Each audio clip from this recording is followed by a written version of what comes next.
오늘 본문은 요한복음입니다.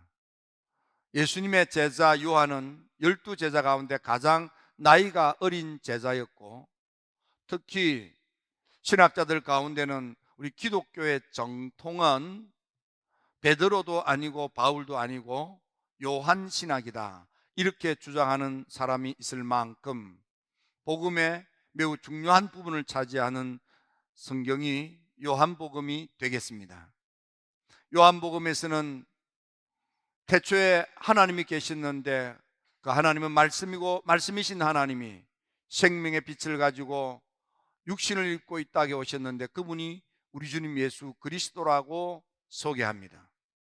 그리고 요한은 이 요한복음을 기록하기 전에, 그래서 마가복음을 비롯해서 마태복음, 누가복음이 있지만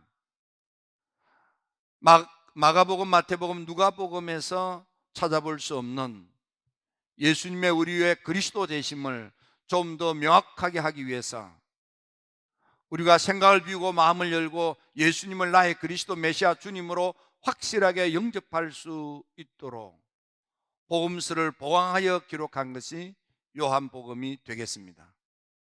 그래서 이 요한복음서를 통해서 우리가 많은 것을 볼 수 있지만 오늘 특별히 세 가지를 생각하면서 은혜를 나누고자 합니다. 첫째, 요한복음 1장 12절에 보면 영접하는 자, 곧 그 이름을 믿는 자들에게는 하나님의 자녀가 되는 권세를 주셨다 했습니다. 예수 이름 믿는다는 것은 영접하는 것을 말합니다. 예수님을 만나 나의 그리스도, 나의 메시아, 나의 주님으로 모셔드리고 받아들이는 것을 말합니다. 우리는 지식적으로 알고 있는 것을 믿어보려고 애쓰고 용서지만 성경이 말하는 진정한 믿음은 받아들이는 것입니다. 특히 예수님을 나의 그리스도 메시아 주님으로 영접하고 모셔드린다는 것은 예수님은 나의 주인이십니다, 이렇게 마음으로 받아들이는 것을 말합니다. 예수님, 당신은 나의 왕이십니다, 나를 통치하시옵소서, 이것을 마음먹는 것을 말하는 것입니다. 여러분, 우리가 예수님을 생각하는 것을 믿어보려고 힘쓰고 애쓰는 단계에서 마음으로 주님을 영접하고 모셔드리고 받아들이며 나의 주인으로, 나의 왕으로, 나의 통치자로, 나의 주권자로 주님을 내 마음에 모셔드리는 그런 진정한 의미에 있어서 참된 믿음, 참으로 하나님의 자녀가 되는 정당한 믿음을 가져야 하는 것입니다. 요한계시록 3장 20절에 보면 볼지어다 내가 문 밖에 서서 두드리노니 누구든지 내 음성을 듣고 문을 열면 내가 그에게로 들어가 그로 더불어 먹고 그는 나로 더불어 먹으리라 했습니다. 마음의 문을 열어야 하는 것입니다. 그리고 모셔드려야 하는 것입니다. 받아들이는 것입니다. 환영하는 것입니다. 여러분들 마음에 예수님이 계시게 하십시오.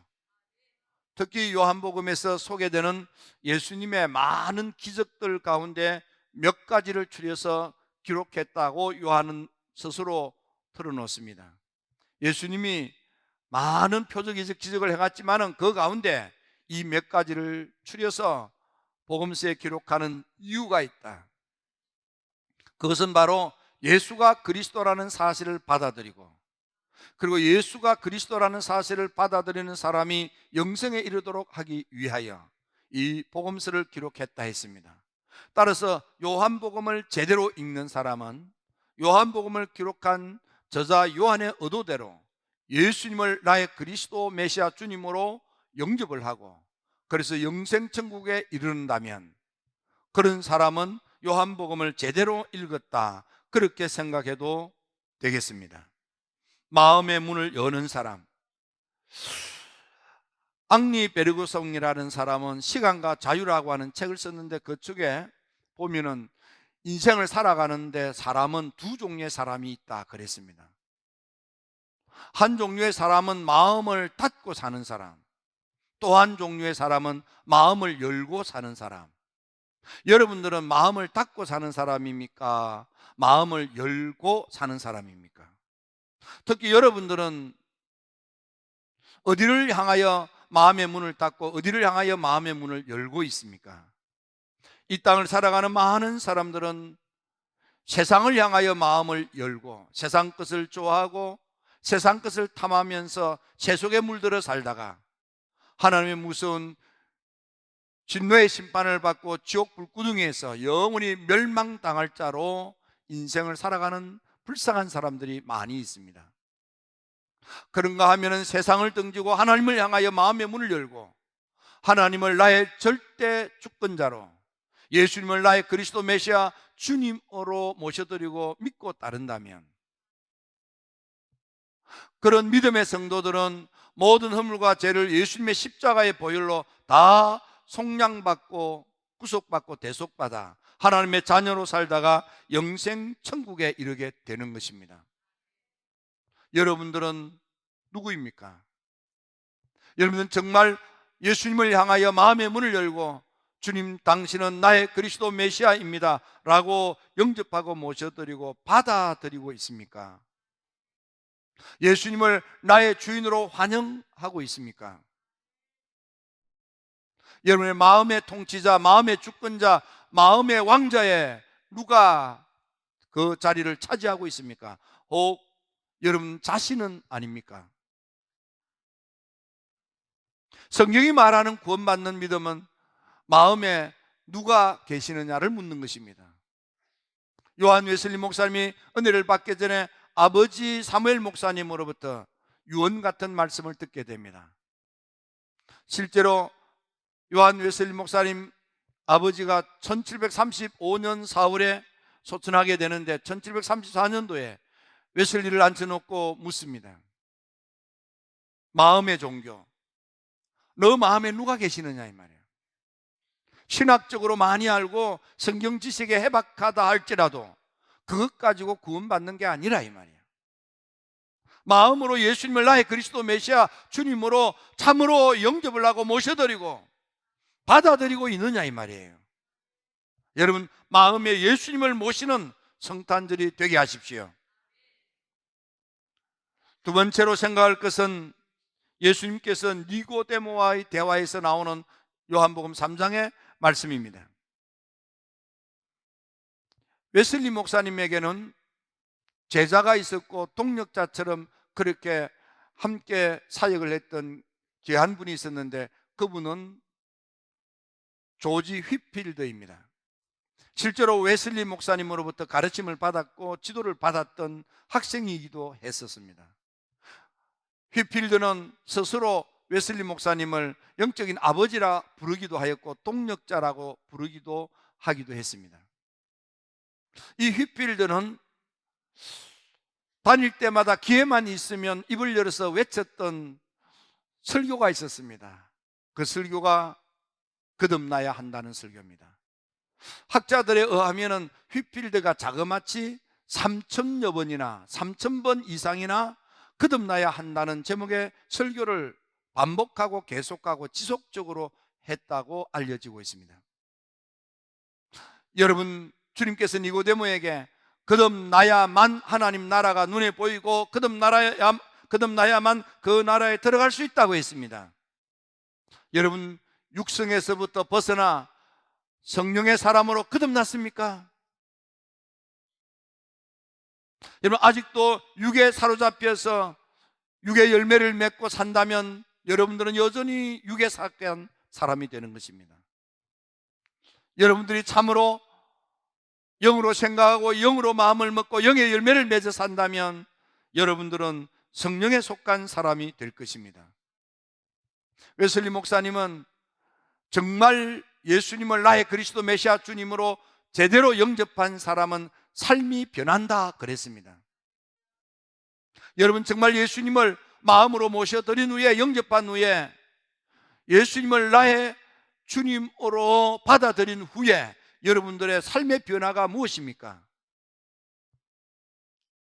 예수님을 제대로 믿는 사람은 before, 예수님을 만나지 못하고 영접하지 않을 때 과거의 내 생활과 after, 예수님을 만나 예수님을 나의 그리스도 메시아로 영접한 이후의 삶이 확연히 달라야 한다 했습니다.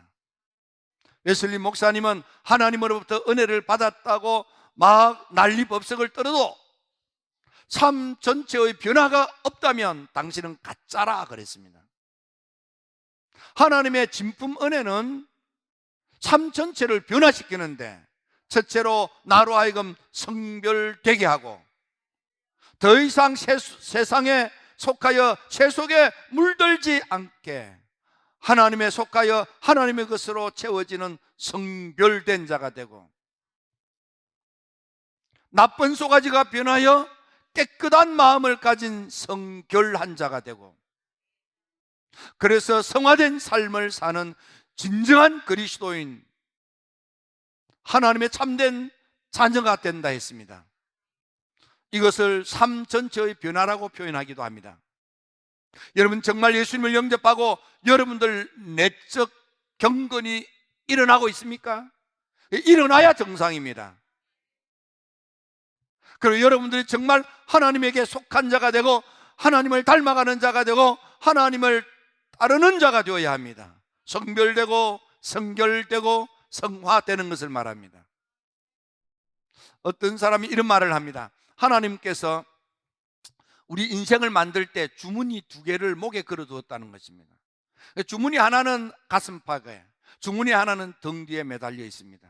하나님께서 사람한테 이 목에다가 주머니 두 개를 달아서 앞에 주머니에는 너의 허물과 죄를 담으라, 등 뒤에 있는 주머니에는 다른 사람의 허물과 죄 눈에 보이면 그것을 담으라 했습니다. 그래서 사람은 늘 자기 허물과 자기 죄를 보고 살고 남의 허물과 남의 죄는 못 보고 살도록 하나님이 그렇게 만들었다는 거예요. 근데 아담이 그냥 타락했습니다. 타락은 떨어졌다 그 말이에요. 자빠졌다 이 말이에요. 꼬꾸라졌다 이 말이에요. 팍 자빠지면서 이게 그냥 앞에 있던 이 주머니가 뒤로 휙 돌아가고 뒤에 있던 주머니 앞으로 휙 왔다.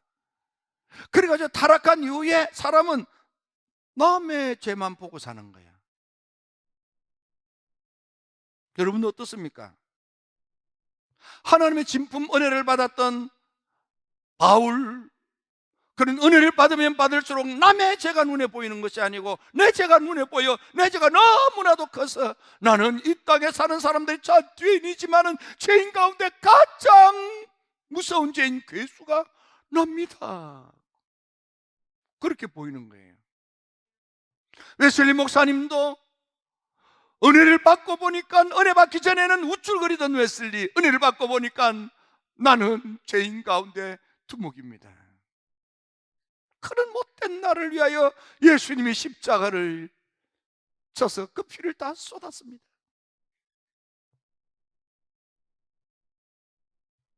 마틴 루터도 자기 죄가 얼마나 큰지 자기 죄가 눈에 보이는 순간에 기절초풍했다 그랬습니다. 참된 은혜는 내 허물과 내 죄를 담아놓은 앞주머니가 보이는 거예요. 타락한 사람은 내 허물과 내 죄는 안 보이고 남의 허물과 남의 죄만 보고 사는 거예요. 여러분들은 어떤 사람입니까? 여러분 자신들이 너무나도 잘 알고 있습니다. 거듭나야 합니다. 새로워져야 합니다.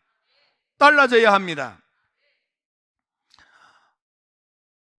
여러분, 파니 크로스비를 우리가 몇 번 들어서 조금 기억할 것입니다. 태어난 지 6개월 만에 눈을 잃어버리고 시각장애인이 되었습니다. 그는 은혜를 받고 난 뒤에 원망하고 불평하지 아니하고, 그는 오히려 오랫동안 장관, 장수 생활을 하면서 하나님의 은혜를 노래하는 찬송시를 600여 곡이나 쓴 많은 사람들에게 감동을 주는 사람이었습니다. 그런 자기 인생을 비참하게 생각지 않았습니다.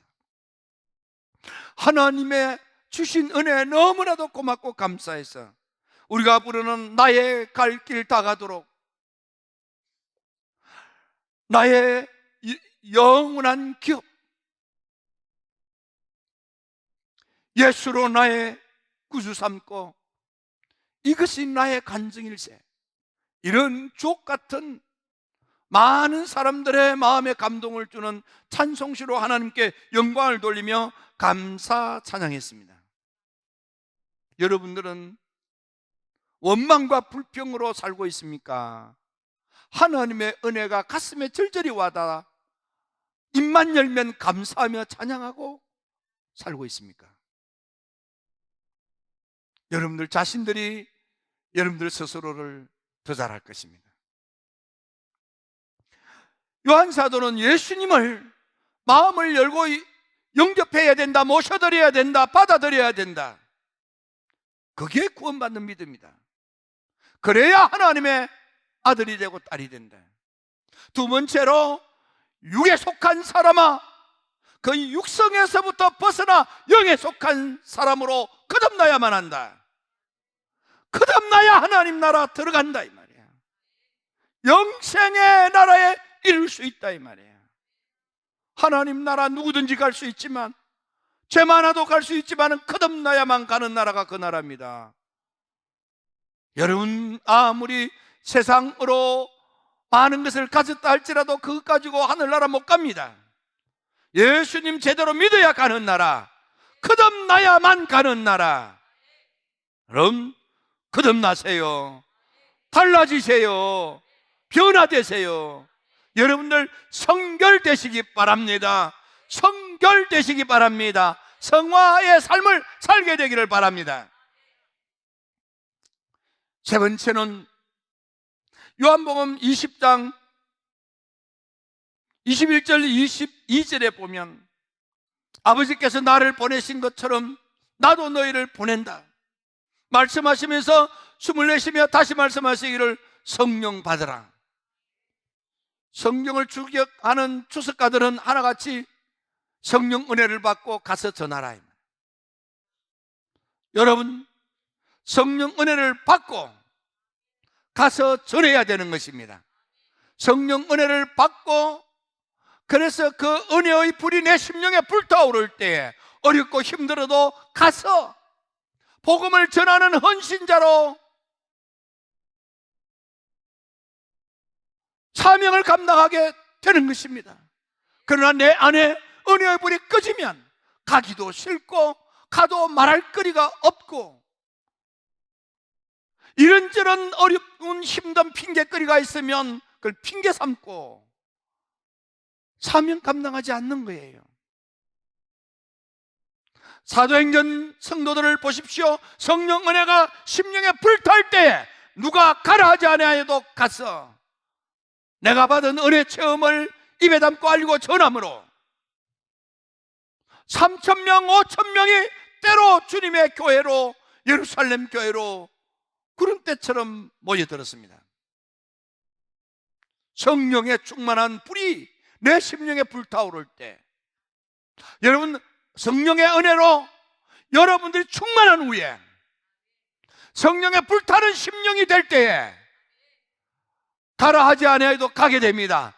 역경, 핍박, 방해에도 마다하지 않고 가게 되는 것입니다. 헌신적으로 복음을 전하는 자가 되는 것입니다. 그럴 때 열매가 있는 것입니다. 요한 웨슬리 목사님이 1747년 네 번째 연회를 모일 때 연회라고 하는 총회를 모이는 것입니다. 감리교는 총회가 없습니다. 연회가 총회입니다. 연회들이 모이는 총회는 없습니다. 연회가 마지막 총회입니다. 그 네 번째 연회로 모였을 때, 우리 연회로 모였을 때 그때 웨슬리가 이런 말을 강조합니다. 잘 보아라 예수님의 제자들, 예수님을 만나 예수님을 얼마나 믿었으면 직장도 사표내고 사업도 접고 예수님의 제자가 되어 그림자처럼 따랐겠느냐. 대단한 믿음 같지만 그것 가지고는 모자란다.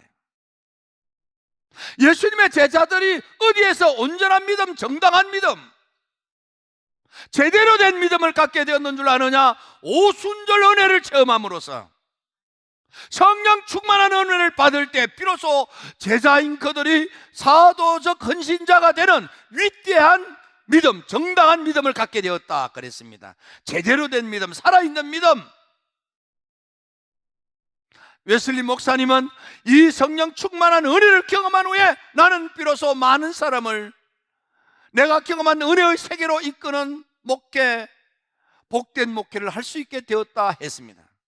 그리고 이 성령의 역사를 경험한 후에 비로소 나는 두려움도 이기고 의심도 이기고 유혹도 이기고 세상을 이기면서 내 안에 죄를 씻고 싶은 마음이 충동될 때 그 마음을 이길 수 있었다. 내가 성령의 충만한 은혜를 체험하기 전에 나는 늘 죄의 충동이 일어날 때 늘 지고 살았다. 아무리 목사님이 되고 목사님 안수를 받고 신학교에서 세계 최고의 대학에서 교수 학생들의 신앙을 지도하는 마리아 성마리아 교회에서 목회를 했다 할지라도 그럴 때는 난 두려워했고 나는 의심했고 나는 확신이 없었고 나는 죄를 짓고 싶은 마음이 충동될 때 늘 지고 살았다. 언제 내가 달라졌느냐? 성령의 역사를 경험하고 오순절을 체험하고 나니까 내가 달라지더라 이 말입니다. 내가 변하더라 이 말입니다. 전에는 지고 살았으나 이제는 이기는 자가 되었다 이 말이에요. 여러분, 믿음으로 세속을 이기시고 복된 열매를 맺어가는 여러분들 모두가 되기를 주의 이름으로 축원합니다. 이제 한 달 남았습니다. 그리고 이 한 달은 성탄절입니다. 내 안에 예수님이 분명하고 확실하게 영접되게 하시고 아직도 예수를 그리스도로 받아들이지 못한 내가 아는 사람, 나하고 가까운 사람, 나와 말이 되는 사람, 내 가족, 내 친척, 내 친구, 내 동료들, 내 이웃들, 내 주변 사람들에게 예수님 이야기를 들려주므로 그들의 마음속에, 그들의 생각 속에, 그들의 생활 속에 예수님이 영접되어지는 복음 전파, 영혼 구원의 열매가 있게 하십시오. 진정한 성탄절은 성탄절 트리가 아닙니다. 진정한 성탄절은 성탄절 예배가 아닙니다. 예수 없는 심령 속에 예수님이 잉태되고 탄생되는 데 있습니다. 내 안에 예수님이 정말 모셔지게 하십시오. 그게 성탄입니다. 우리 가정에 예수님을 모시세요. 그게 성탄입니다. 내 주변 사람들에게 예수님이 임하게 하십시오. 그게 성탄인 것입니다.